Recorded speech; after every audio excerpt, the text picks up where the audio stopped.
હવે આગળ વાત કરીએ તો સાબરકાંઠા જિલ્લાના હિંમતનગરમાં 3 દાયકાથી અહીં ઉજવાય છે મટકી ફોડ કાર્યક્રમ। હિંમતનગરમાં 30 વર્ષથી શિવશક્તિ મંડળ દ્વારા જન્માષ્ટમી મટકી ફોડ કાર્યક્રમ યોજાય છે। ત્યારે આજે શારદાકુંજ સોસાયટીમાં જન્માષ્ટમીને લઈને ડીજે સાથે શોભાયાત્રા યોજી એક પછી 85 મટકીઓ ફોડી જન્માષ્ટમી પર્વની ઉજવણી કરી હતી। સાબરકાંઠા જિલ્લામાં આજે જન્માષ્ટમીની ઉજવણી કરવામાં આવી રહી છે। ત્યારે હિંમતનગરમાં સતત 30મા વર્ષે શિવશક્તિ યુવક મંડળ દ્વારા શારદાકુંજ સોસાયટીમાં જન્માષ્ટમીએ મટકી ફોડ કાર્યક્રમનું આયોજન કરવામાં આવ્યું।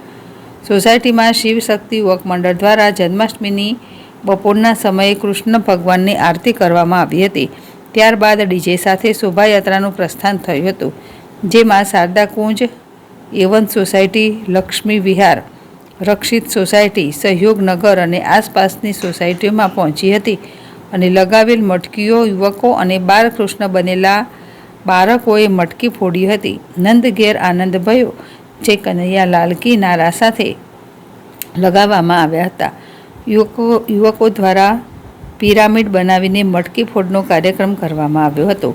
મંડળના યુવકો અને સોસાયટીના રહીશો ડીજે સાથે શોભાયાત્રામાં જોડાઈને મટકી ફોડી જન્માષ્ટમીની ધામધૂમપૂર્વક ઉજવણી કરવામાં આવી છે। જીલ રાવલ, ZSTV, સાબરકાંઠા। જન્માષ્ટમી કયા પ્રકારના આયોજન કરવામાં આવે છે, કેટલા વર્ષથી કરવામાં આવે છે, કેટલી પટકીઓ લગાવવામાં આવે છે, કેવી રીતે એનો મટકી ફોડ કરવામાં આવે છે? પહેલા તો જન્માષ્ટમીની બધાને શુભેચ્છાઓ। હું કિશન દરજી અને અમારા અહીંયા શિવશક્તિ યુવક મંડળ દ્વારા છેલ્લા 1995 થી જન્માષ્ટમી મહોત્સવનો એક કાર્યક્રમ યોજવામાં આવે છે। એ કાર્યક્રમની શરૂઆત અમે 3 મટકીથી ચાલુ કરી હતી।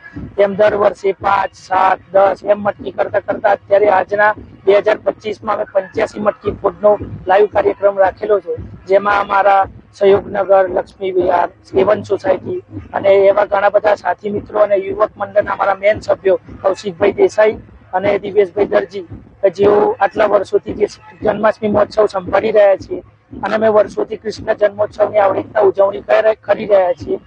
અને સાબરકાંઠામાં આ જે મહોત્સવ છે એ અમે વર્ષોથી ચાલુ કર્યો હતો અને સૌથી મોટો મહોત્સવ અમે અહીંયા ઉજવી રહ્યા છીએ।